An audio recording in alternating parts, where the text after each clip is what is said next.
कर्पूरगौरं करुणावतारं संसारसारं भुजगेन्द्रहारं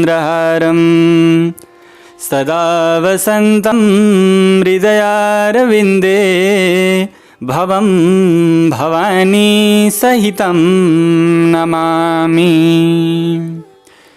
सम्पूर्ण दर्शक तथा श्रोता महानुभावहरू नमस्कार। शिव पुराणको पावन प्रसङ्ग अन्तर्गत विद्येश्वर संहिता अन्तर्गत आजको यो 7औं श्रृङ्खलामा हजुरहरूलाई हार्दिक स्वागत छ। दर्शक महानुभावहरू, हामीले विशेष गरेर शिव पुराणको प्राथमिक क्षेत्रमा यानि कि सुरुवातका कथाहरू सुनिरहेका छौँ, जुन अत्यन्तै ज्ञानले सम्पन्न रहेका छन्। पछाडिका प्रसङ्गहरू विविध प्रकारका कथानकहरूमा पनि आधारित हुनेछन् भने यी अहिलेका कथाहरू विशेष गरेर हाम्रा दैनिक जीवनमा पनि चाहिने, पूजन गर्दा पनि चाहिने विशेष प्रकारका ज्ञानहरूले भरिपूर्ण रहेका छन्। अत्यन्तै भक्तिभावपूर्वक श्रवण गर्नुहोला। विशेष गरेर हिजोको दिनका प्रसङ्गमा विशेष गरेर बेलपत्रको महत्त्व, बेलपत्र कसरी अर्पण गर्ने, त्यसै गरी शिव पूजन कसरी गर्ने, त्यसै गरी शिवजीलाई चढाएको प्रसादहरू कसरी अर्पण गर्ने, आफूले लिन हुन्छ कि हुँदैन, कस्तो अवस्थामा हुन्छ, कस्तो अवस्थामा हुँदैन भन्ने जस्ता विभिन्न महत्त्वपूर्ण विषयहरूलाई श्रवण गरेका थियौँ। अब आज अर्को प्रसङ्ग श्रवण गर्न गइराखेका छौँ। भक्तिभावपूर्वक श्रवण गर्नुहोला। ओम श्री महादेवाय नमः। तब फेरि सुत सौनक संवाद अन्तर्गत ऋषिहरूले भन्नुभयो, अब हामीलाई खरानी रुद्राक्ष र भगवानको नाम जपको महात्म्यका बारेमा यथार्थ रूपले बताइदिनु हवस्। तब सुतजीले भन्नुभयो, जसले शिवको उपासना गर्दछ त्यो कृतार्थ हुने भएकाले उसको मनुष्य जीवन सफल हुन्छ, उसको कुलको उद्धार हुन्छ। जसले शिवको नाम उच्चारण गरिरहन्छ त्यसलाई कुनै प्रकारको पापले छुन सक्दैन। जुन मुखबाट श्री शिवाय नमस्तुभ्यं भन्ने शब्द निस्किन्छ त्यो मुख सबै पाप नष्ट गरिदिने पवित्र तीर्थ बन्दछ। जसले प्रसन्नतापूर्वक त्यो मुखको दर्शन गर्छ उसले तीर्थमा स्नान गरेको फललाई प्राप्त गर्दछ। शिवको नाम विभूति, खरानी र रुद्राक्षलाई त्रिवेणी जस्तै पवित्र मानिएको हुनाले यी तीनवटाको दर्शन गर्ने मनुष्यले त्रिवेणीमा स्नान गरेको अत्यन्त पावन फललाई प्राप्त गर्दछ। शिवको नामलाई गङ्गा, विभूति खरानीलाई यमुना र रुद्राक्षलाई सरस्वती बनाइएको शैनीहरूको महिमाका बारेमा भगवान श्री शिवले मात्र बताउन सक्नुहुन्छ। यो ब्रह्माण्डमा भएका सबै वस्तुका ज्ञाता शिव मात्र हुनुहुन्छ। अब भगवानको नामको महिमाका बारेमा संक्षेपमा वर्णन गरिन्छ। यो नामको महात्म्य सबै पाप नष्ट गरिदिने सबैभन्दा उत्तम साधन हो। शिव नाम रूपी डढेलोले महापातक रूपी पापका पर्वतहरूलाई अनायासै रूपमा भस्म पारिदिनेमा कुनै प्रकारको दुविधा रहेको छैन।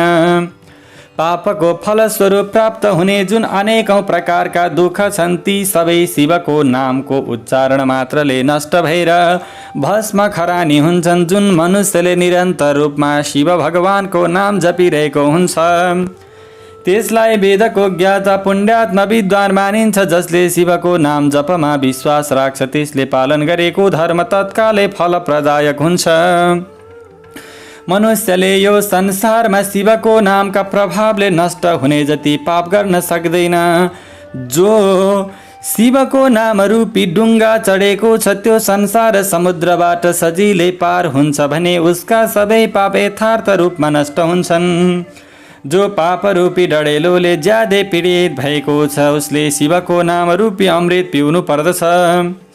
जो शिवको नाम रूपी अमृतको पोखरीमा डुबेको छ त्यो संसार रूपी डढेलोको बीचमा उभिए पनि पीडित हुँदैन, उसलाई पोल्दैन।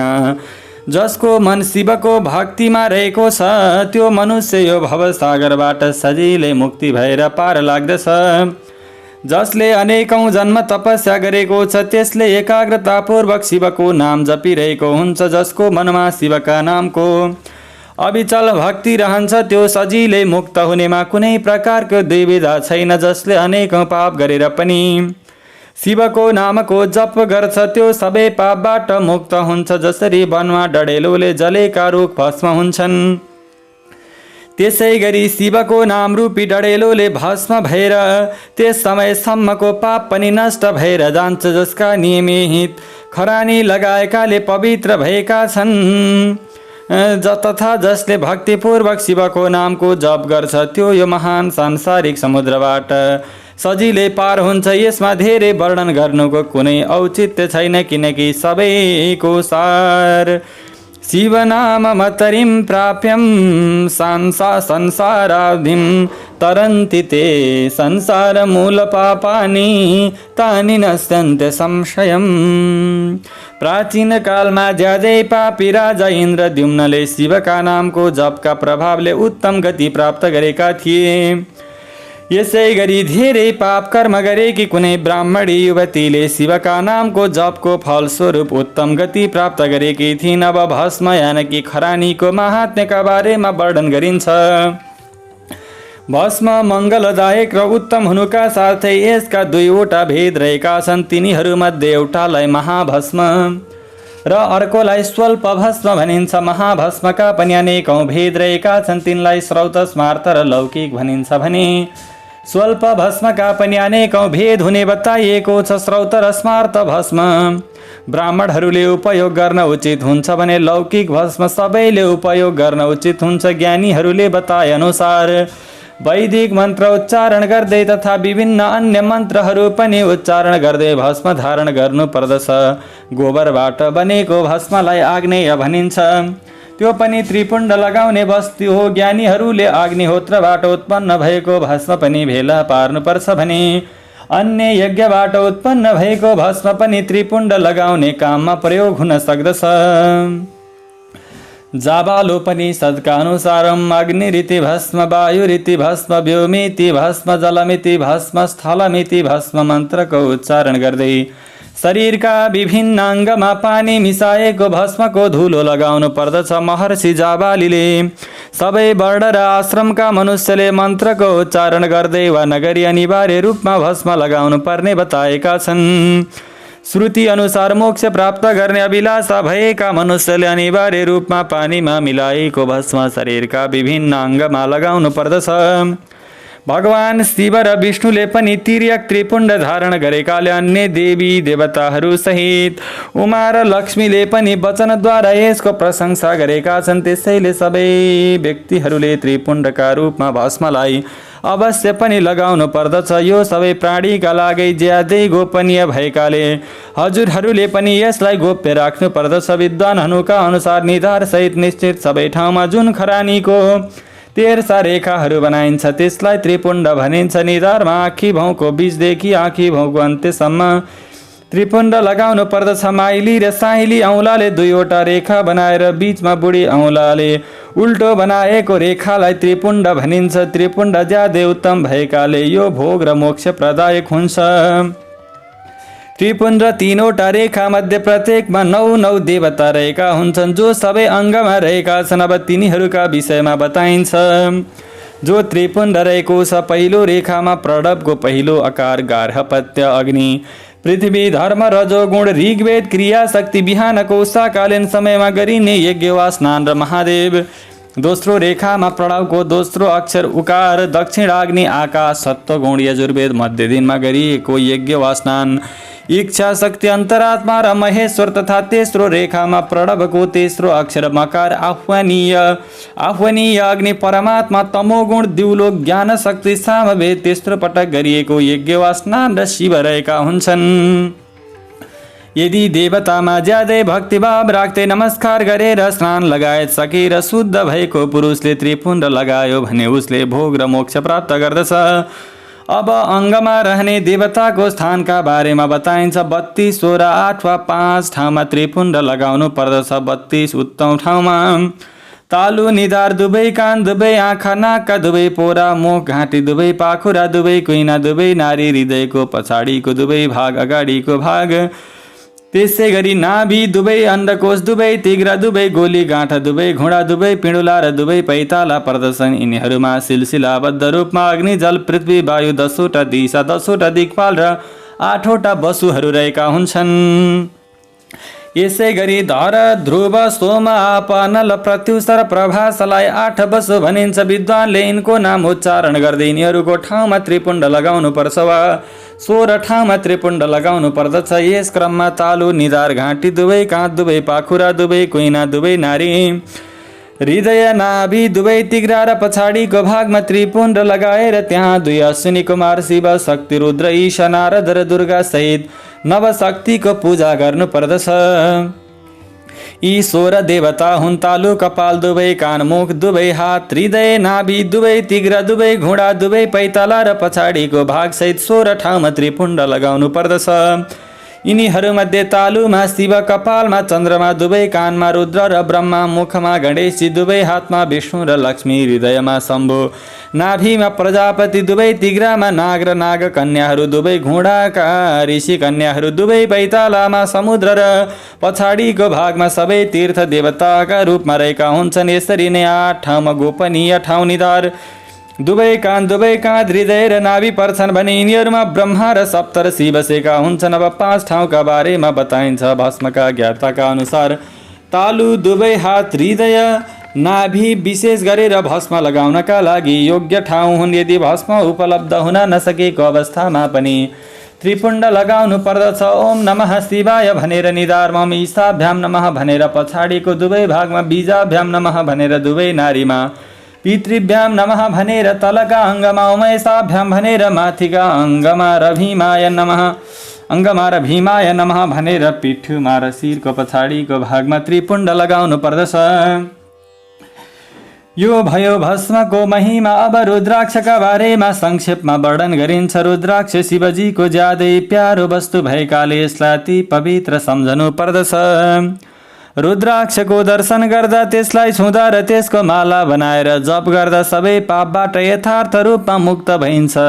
प्राचीन कालमा परमात्मा शिवले सबै लोकको कल्याण गर्ने मनसायले देवी पार्वतीलाई रुद्राक्षको महिमा बताउने सिलसिलामा भन्न लाग्नुभयो, हे पार्वती, म तिम्रो प्रेमका प्रभावले भक्तहरूको कल्याणलाई दृष्टिगत गर्दै रुद्राक्षको महिमाका विषयमा बताउँछु, भक्तिभावपूर्वक सुन।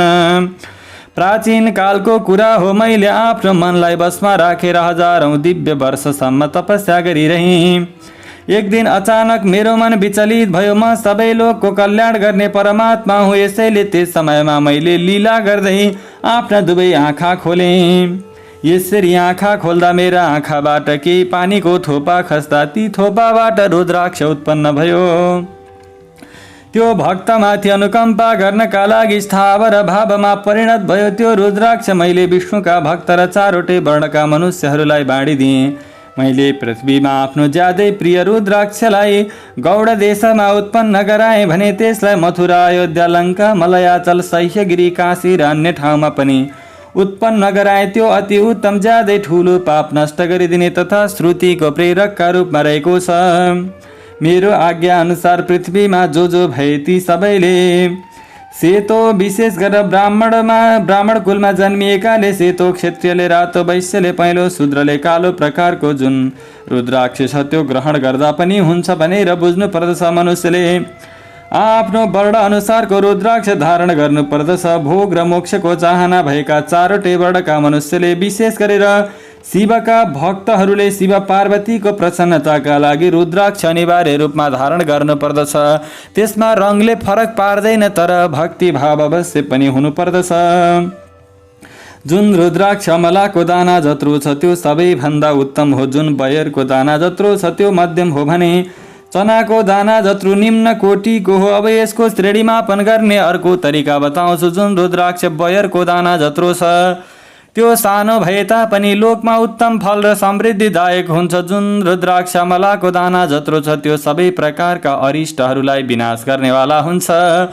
जुन रुद्राक्ष रातिगेडी जस्तै धेरै सानो छ त्यो अभिलाषा अनुसारको समग्र फल प्रदायक हुन्छ। रुद्राक्ष जति सानो हुन्छ त्यति नै धेरै फलदायक हुन्छ। विद्वानहरूले ठुलो भन्दा सानो रुद्राक्ष उत्तम हुने बताएका छन्। पाप विनाशका लागि अनिवार्य रूपमा रुद्राक्ष मालाको धारण गर्नु पर्दछ। संसारमा रुद्राक्षको माला जस्तो फल दिने अर्को कुनै माला छैन। तथा बराबर आकार प्रकार भएको चिल्लो बलियो काँडा सम्पन्न र सुन्दर रुद्राक्ष अभिलाषा अनुसारको फल सहित सधैँ भोग र मोक्ष प्रदायक हुन्छ। जुन किराले खाएको छ फुटेको छ जसमा काँडा छैन, जुन चोट सम्पन्न छ र जुन पूर्ण गोलो छैन। यी 5 प्रकारका रुद्राक्ष धारण गर्नु हुँदैन। जुन रुद्राक्षमा डोरी छिराउने प्वाल आफै परेको छ त्यसलाई उत्तम मानिन्छ। जसमा मनुष्यले प्वाल बनाएको छ त्यो मध्यम श्रेणीको हो। यसै गरी 1100 रुद्राक्ष धारण गर्ने मनुष्यले प्राप्त गर्ने फलका विषयमा अनेकौं वर्षमा पनि वर्णन गर्न सकिँदैन। तथा शिवको भक्तले 500 रुद्राक्षको मुकुट बनाएर आफ्नो शिरमा धारण गर्नुपर्दछ। 360 दाना गाजरले 3वटा माला बनाएर त्यसलाई जनैका रूपमा धारण गर्नुपर्दछ। 360 दाना गाजरले 3वटा माला बनाएर त्यसरी धारण गरिसकेपछि अब कुन अङ्ग कति रुद्राक्ष धारण गर्नुपर्छ त्यसका बारेमा वर्णन गरिन्छ। शिरमा, ईशान कानमा तत्पुरुष तथा घाँटी र हृदयमा अघोर मन्त्र उच्चारण गर्दै रुद्राक्ष धारण गर्नुपर्दछ। ज्ञानी पुरुषले अघोर बीज मन्त्र उच्चारण गर्दै दुवै हातमा रुद्राक्ष धारण गर्नुपर्दछ भने वामदेव मन्त्र उच्चारण गर्दै पेटमा 15 दाना रुद्राक्षको माला धारण गर्नुपर्दछ। वा अङ्गसहित प्रणवको 5 पटक जप गरेर रुद्राक्षको 3, 5 या 7 माला धारण गर्नुपर्दछ। अथवा नमः शिवाय उच्चारण गर्दै सबै रुद्राक्ष धारण गर्नुपर्दछ। रुद्राक्ष धारण गरेको मनुष्यले मदिरा, त्यसै गरी मांस, लसुन, प्याज लगायत खान हुँदैन। तथा वेदमा बताइए अनुसारको सेतो रुद्राक्ष मात्र धारण गर्नुपर्दछ। विशेष गरेर ब्राह्मणहरूका लागि यो नियम रहेको छ। ब्राह्मण भन्नाले ज्ञान मार्गमा हिँडेका सबैलाई बुझ्नुपर्दछ। यसै गरी गाढा रातो रङको रुद्राक्ष क्षत्रियका लागि कल्याणदायक हुन्छ। वैश्यलाई पहेँलो, शूद्रलाई कालो रङको रुद्राक्षको ठुलो महिमा रहेको छ।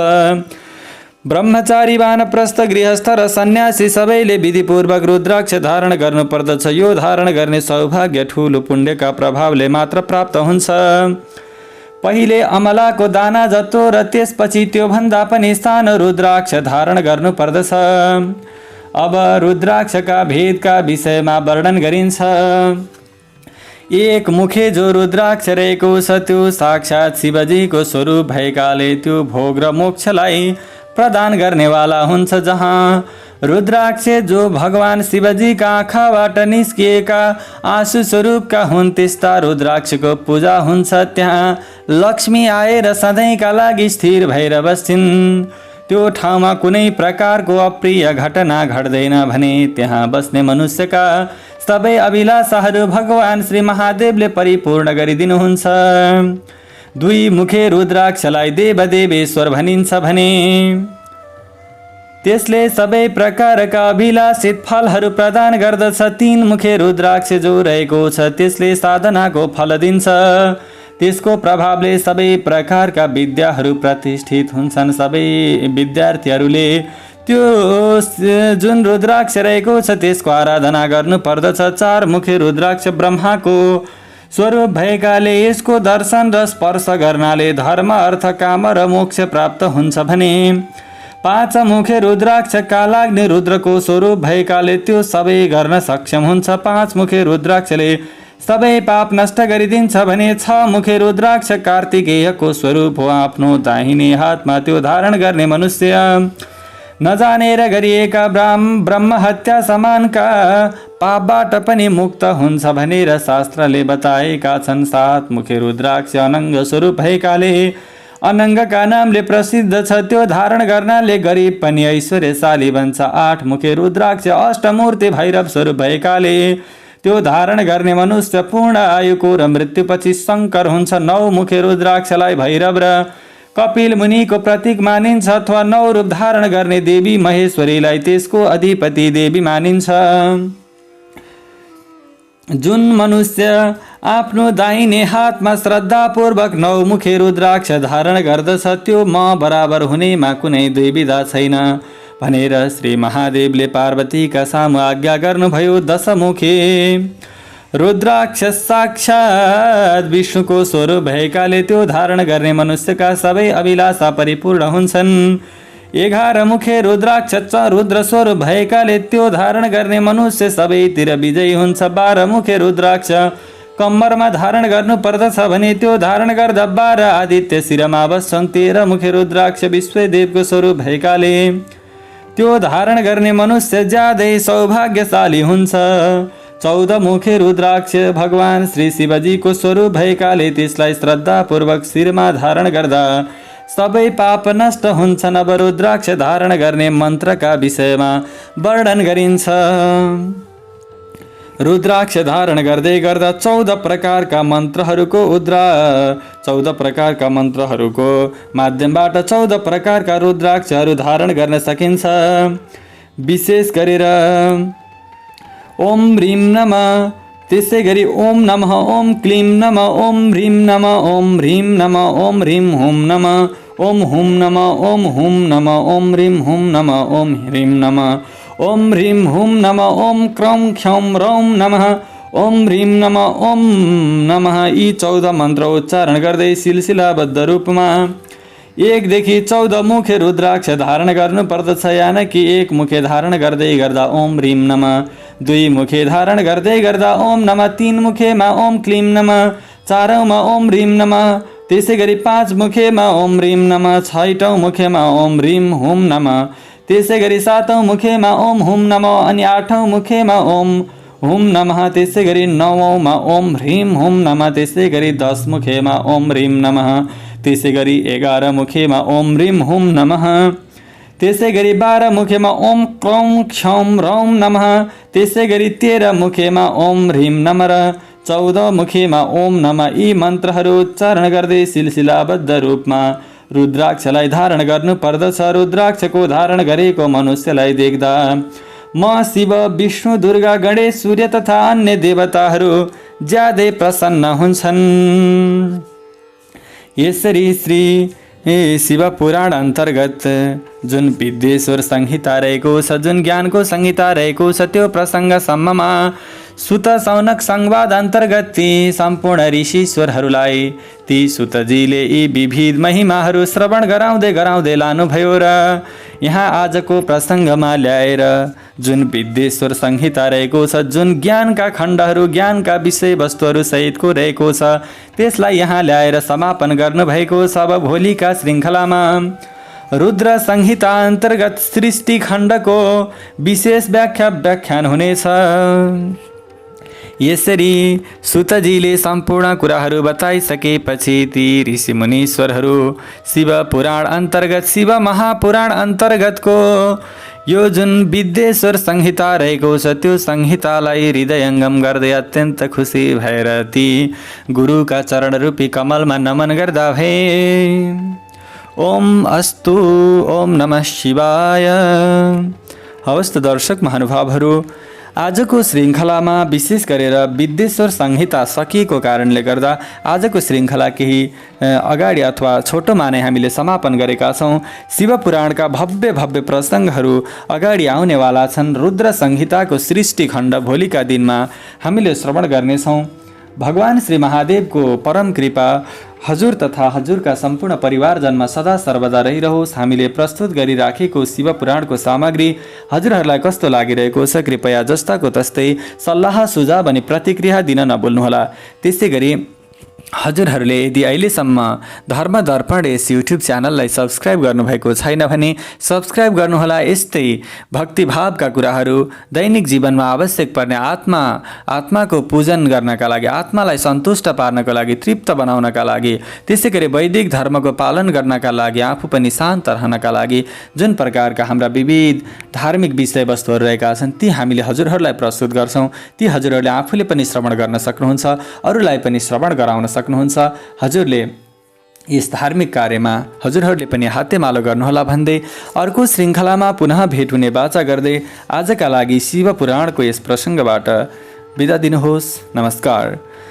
ओम तव तत्त्वं न जानामि कीदृशोऽसि महेश्वर, यादृशोऽसि महादेव तादृशाय नमो नमः। ओम हर हर महादेव शंभो।